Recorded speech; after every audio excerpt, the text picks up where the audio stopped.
பல்லாயிரம் வருஷமா பூமிக்கடியில இருந்த ஒரு சைத்தான் இப்போ வெளியே வந்தாச்சு. இதுங்களுக்கு கண்ணு தெரியாது. ஆனா ஒரு சின்ன ஊசி விழுற சத்தம் கேட்டா கூட அங்க மரணம் உறுதி. ஆனா இதுல ஒரு பெரிய ட்விஸ்ட் என்னன்னா, இந்த குடும்பத்துல இருக்கிற ஒரு பொண்ணுக்கு காது கேட்காது. உலகமே அமைதியா இருக்க போராடுறப்போ காது கேட்காத அந்த பொண்ணு எப்படி அவங்களோட குடும்பத்தை காப்பாத்தினா? அந்த பயங்கரமான நரகத்துல இருந்து அவங்க தப்பிச்சாங்களா இல்லையா? இந்த படத்தோட கிளைமேக்ஸ் வேற லெவல்ல இருக்கும். இந்த படம் பேரு the silence. Welcome to voice over Tamil பையன். கதை இப்போ பென்சில்வேனியால இருக்கிற ஒரு இருட்டான சுரங்கத்துல ஆரம்பிக்குது. அங்க போற சில ஆராய்ச்சியாளர்கள் ஒரு பழைய குகையோட சவரை உடைச்சி திறக்கிறாங்க. ஆனா அவங்க திறந்தது ஒரு குகையை மட்டும் இல்ல, நரகத்தோட வாசல. பல ஆயிரம் வருஷமா வெளி உலகமே தெரியாம வளர்ந்த வெசப்ஸ் அப்படின்ற விசித்திரமான வௌவால் போன்ற உயிரினங்கள் கூட்டமா வெளியே வருது. அதுங்களுக்கு கண்ணு தெரியாது.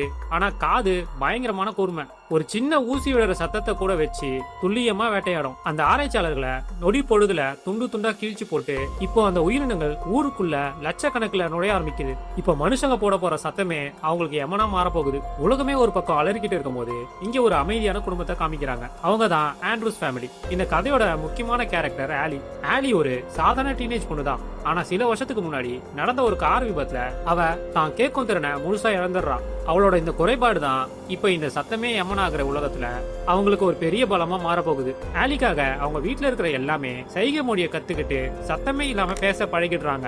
ஆலியோட அப்பா யூ ஒரு பொறுப்பான குடும்ப தலைவன். அம்மா கேலி, தம்பி ஜூட், அப்புறம் லங் கேன்சரால கஷ்டப்பட்டு இருக்க பாட்டி லீன். இவங்க கூடவே அவங்க செல்லப்பிராணி ஓட்டிஸ் அப்படின்ற நாயும் இருக்கு. அன்னைக்கு ராத்திரி வரைக்கும் அவங்களுக்கு தெரியாது அவங்க பேச போற கடைசி சத்தம் அதுதான். அன்னைக்கு ராத்திரி எல்லாரும் தூங்கு தயாராகும் போதுதான் டிவில அந்த அதிர்ச்சியான பிரேக்கிங் நியூஸ் வருது. நியூஸ் ரீடர் பயத்துல உளறிக்கிட்டே பேசுறாரு.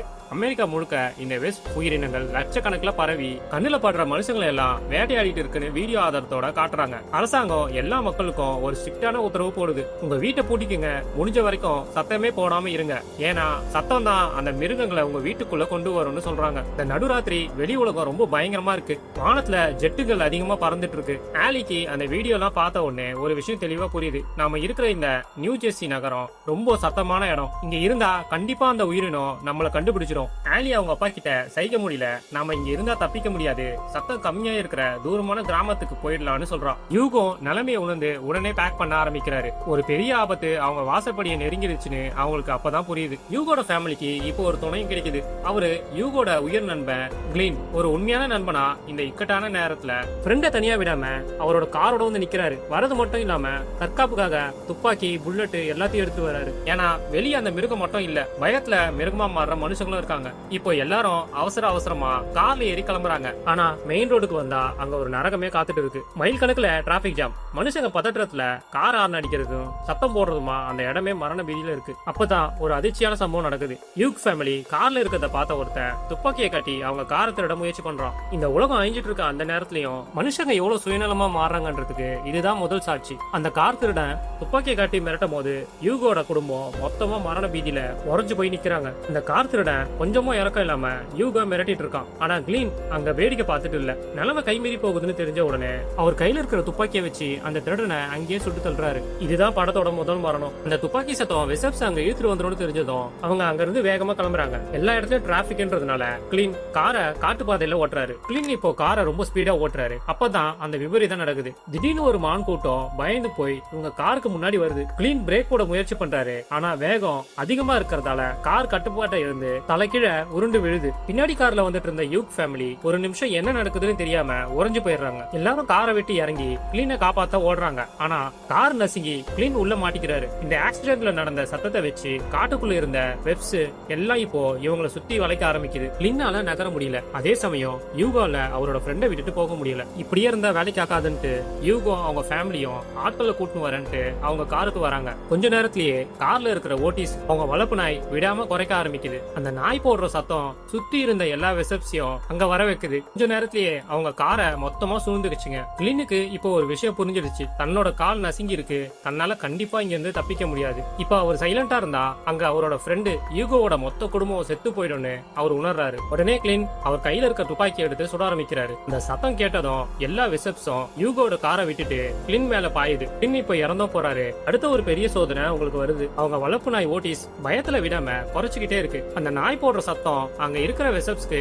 ஒரு லொகேஷன் மேப் மாதிரி வேலை செய்யுது. யூகுக்கு ஒரு கசப்பான உண்மை புரியுது. இந்த நாய் அவங்க கூட இருந்தா அடுத்த சில நிமிஷங்கள்ல அவங்க குடும்பத்துல ஒருத்தர் கூட உயிரோட இருக்க மாட்டாங்க. மனசை கல்லாக்கிக்கிட்டு யூக் அந்த நாயை காரை விட்டு இறக்கி விடுறாரு. ஓட்டிஸ் குறைச்சிக்கிட்டே வெளியில ஓடுது. கொஞ்ச நேரத்திலேயே அந்த நாய் குறைக்கிற சத்தம் நின்னு போகுது. ஆலி அவங்க நாயை நினைச்சு அவங்க அப்பாவை கட்டி பிடிச்சிட்டு அழுகுறான். யூக் இப்பதான் ஒரு விஷயத்தை கவனிக்கிறாரு. ஒரு அயன் ராடை வச்சு சத்தம் போட்டு செக் பண்றாரு. அப்பதான் அவருக்கு புரியுது இந்த வெசப்ஸ் முழுசா குருடு, சத்தத்தை வச்சு மட்டும்தான் அதுங்க வேட்டையாடுதுன்னு. பிளினோட காரை கொளுத்தி விட்டு வெடிக்க வச்சு இப்போ அந்த வெசப்ஸ திசை திருப்புறாரு. ஒரு பக்கம் உயிர் நண்பன், இன்னொரு பக்கம் இத்தனை வருஷமா கூட இருந்த செல்ல நாய். ஆண்ட்ரோஸ் குடும்பம் இப்போ அனாதையா அந்த காட்டுக்குள்ள நடக்க ஆரம்பிக்கிறாங்க. ரொம்ப தூரம் நடந்து வந்த அந்த குடும்பம் ஒரு வழியா ஒரு பெரிய காம்பவுண்ட் போட்ட பண்ண வீட்டை பாக்குறாங்க. அப்பாடா தப்பிச்சோன்னு நினைச்சுக்கிட்டு அந்த வீட்டோட வாசலுக்கு போறாங்க. ஆனா அங்க அவங்களுக்கு ஒரு பெரிய அதிர்ச்சி காத்துட்டு இருக்கு. இந்த வீட்டோட கேட்ல மணி கட்டி தொங்க விட்டுருக்காங்க. அவங்க திறக்க ட்ரை பண்ணும்போது மணி சத்தம் கேட்டு ஒரு வெசப்ஸ் அங்க வந்துடுது. அதே சமயத்துல சத்தத்தை கேட்டு வீட்டோட ஓனரமா வராங்க. யாரும் உள்ள வராதீங்க, இது என்னோட இடம் அப்படின்னு சொல்லிக்கிட்டு கன் எடுத்துட்டு வராங்க.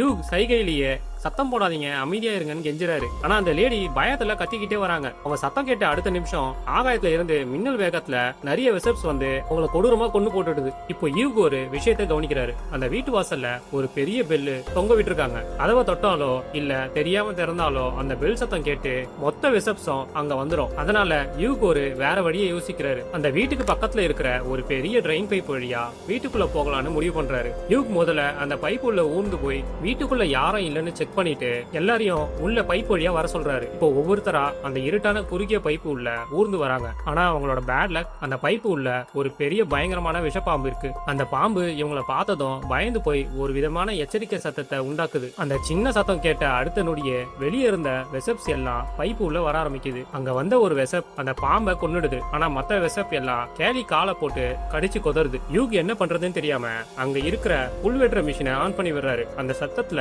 எல்லா வெசப்ஸும் டைவர்ட் ஆகி அங்க போகுது. இந்த கேப்ல ஃபேமிலி வீட்டுக்குள்ள நுழைஞ்சிடறாங்க. ஆனா கேலிக்கு ஏற்பட்ட அந்த காயம் இப்போ ஒரு பெரிய மரண பயத்தை அவங்க குடும்பத்துக்கு உருவாக்கிடுச்சு. கொஞ்ச நேரத்திலேயே அந்த காயம் இன்ஃபெக்ஷன் ஆக ஆரம்பிக்குது. அவங்களுக்கு ஆன்டிபயோட்டிக் மருந்து இல்லனா அவங்க உயிர் போயிடும். இதுக்கு நடுவுல உலகத்துல இந்த வெசப்ஸ கடவுள் கொடுத்த தண்டனைன்னு சொல்லி சில மத குரூப்புகள் உருவாக்கி இருக்குன்னு ஆலி ஆன்லைன்ல தெரிஞ்சுக்கிறான். மறுநாள் காலையில அம்மாவை காப்பாத்த யூகா ஆலியும் மருந்து தேடி வெளியே போறாங்க. அவங்க ஒரு சின்ன மெடிக்கல் ஷாப்குள்ள நுழைறாங்க. அங்க ஆலி ஒரு பயங்கரமான காட்சியை பாக்குறான். அங்க இருந்த டெட் பாடிஸ்குள்ள வெசப்ஸ் முட்டையை போட்டு வச்சிருக்கு. இந்த முட்டைங்க எல்லாம் அங்கேயே பொறிஞ்சு சின்ன சின்ன வெசப்ஸா வெளியே வருது. ஒரு முட்டை உடைஞ்சி ஒரு வெசப்ஸ் வெளியே வரும்போது அது போடுற சத்தத்துல ஒரு பெரிய வெசப்ஸ் அங்க வந்துடுது. யூகு உடனே நெருப்பை உண்டாக்கி அங்க இருந்த ஸ்பிரிங்க்லர் சிஸ்டத்தை ஆன் பண்ணி ஒரு சத்தத்தை உருவாக்குறாரு. அந்த சத்தத்துல வெசப்ஸ் குழம்பி போகுது. அவங்க அங்க இருந்து மெடிசன் எடுத்துட்டு ஜஸ்ட் மிஸ்ல தப்பிக்கிறாங்க. அங்க இருந்து வெளியே வரும்போது அவங்க ஒரு விசித்திரமான ஆளை பாக்குறாங்க. அவர்தான் அந்த அஷ்டு அப்படிங்கிற கும்பலோட தலைவன். யூக அவர் கூட்டத்துல சேர கூப்பிடுறாரு. ஆனா யூக் அவர் பேச்சுல ஏதோ வெள்ளங்க இருக்குன்னு கண்டுபிடிக்கிறாரு. சேர முடியாதுன்னு சொல்லிட்டு வீட்டுக்கு வந்துடுறாங்க. காயப்பட்ட கேலிக்கு மருந்து கொடுத்ததும் அவங்க மெதுவா குணமடைறாங்க. கேலி இன்டர்நெட்ல தேடி ஒரு முக்கியமான தகவலை கண்டுபிடிக்கிறான். வெசப்ஸ் ரொம்ப குளிரான இடத்துல வாழ முடியாது. அதனால அவங்க வடக்கு திசையில இருக்க தி ரெஃப்யூஜ் அலாஸ்கா பக்கம் போகலான்னு முடிவு பண்றாங்க. ஆனா அதுக்கு முன்னாடி ஒரு பெரிய ஆபத்து அவங்க வாசல்ல வந்து நிக்குது. நேத்து அவங்க வழியில பார்த்த அந்த போலியான ஃபாதர் அவரோட ஆட்களோட இவங்களோட வீட்டை கண்டுபிடிச்சு வந்துடுறாங்க. அந்த கும்பல்ல இருக்கிறவங்க யாருக்குமே நாக்கு கிடையாது. சத்தம் வரக்கூடாதுன்றதுக்காக அவங்களே வெட்டிக்கிட்டாங்க. அதுக்கு எல்லாத்துக்கும் காரணம் இந்த போலியான ஃபாதர் தான். அவங்க எல்லாரையுமே பிரெயின் வாஷ் பண்ணி நாக்க கட் பண்ண வச்சிருக்காரு. அது மட்டும் இல்லாம அந்த ஃபாதர் இப்போ யூகு கிட்ட ஒரு கொடூரமான கோரிக்கை வைக்கிறாரு. உங்க பொண்ணு ஆலி ஒரு குழந்தை பெத்துக்கிற தகுதியான பொண்ணு, அதனால அவளை எங்க கிட்ட கொடுத்துருங்கன்னு மிரட்டுறாரு. அந்த போலியான ஃபாதரோட திட்டம் என்னன்னா ஆலியை ஒரு அடிமையா வச்சுக்கிட்டு உலகத்தை மறுபடியும் உருவாக்கணுங்கிறது தான். யூகுக்கு கோபம் தலைக்கு ஏறுது. ஒரு அப்பாவா அவரோட பொண்ணை அந்த மிருகம் கிட்ட விட அவருக்கு மனசு இல்ல. கடைசியா துப்பாக்கியை காட்டி அந்த கூட்டத்தை மிரட்டி அங்க இருந்து துரத்தி விடுறாரு. ஆனா அவங்க போற மாதிரி தெரியல. ஆலியோட பாய் ஃப்ரெண்ட் ரேப் அவளுக்கு ஒரு மெசேஜ் அனுப்புறான். அவனும் வடக்கு திசையில இருக்க தி ரெஃப்யூஜுக்கு தான் போயிட்டு இருக்கிறதா சொல்றான். ஆனா அவன் அந்த இடத்தோட லொகேஷனை ஷேர் பண்றதுக்குள்ள இன்டர்நெட் கட் ஆகிருது. இப்போ அவங்களுக்கு இருக்க ஒரே வழி வடக்கு நோக்கி போறது மட்டும்தான். அன்னைக்கு ராத்திரி ஒரு சின்ன பொண்ணு அவங்க வீட்டுக்கு வரா. அவளோட நாக்கு வெட்டப்பட்டு இருக்கு, முகமெல்லாம் காயம். அவளை பாவம் நினைச்சு அவங்க வீட்டுக்குள்ள சேர்க்கும் போதுதான் ஒரு அதிர்ச்சியான விஷயம் தெரியுது. அவளோட உடம்பு ஃபுல்லா செல்போனால கட்டப்பட்டு இருக்கு. அந்த ஃபாதர் தான் அந்த பொண்ணை ஒரு மனித வெண்டி குண்டா அனுப்பி வச்சிருக்கான். திடீர்னு அந்த எல்லா போனும் ஒரே நேரத்துல அலாரம் அடிக்குது. அந்த சத்தத்தை கேட்டு ஆயிரக்கணக்கான வெசப்ஸ் ஜன்னல் வழியா கதவை உடைச்சுக்கிட்டு வீட்டுக்குள்ள வர பாக்குது. இப்போ யூக் குடும்பம் பயந்து போய் பேஸ்மெண்ட் உள்ள ஒளிஞ்சுக்கிறதுக்கு ட்ரை பண்றாங்க. அந்த குழப்பத்தை பயன்படுத்தி அந்த போலி ஃபாதர் ஆட்களோட வந்து ஆலிய கடத்திட்டு போறோம். இப்போ பாட்டி லின் ஒரு பெரிய முடிவு எடுக்கிறாங்க. அவங்க வேகமா ஆலிய கடத்திட்டு போற ஆளுங்களை பிடிச்சுக்கிட்டு சத்தம் போட்டு கத்துறாங்க.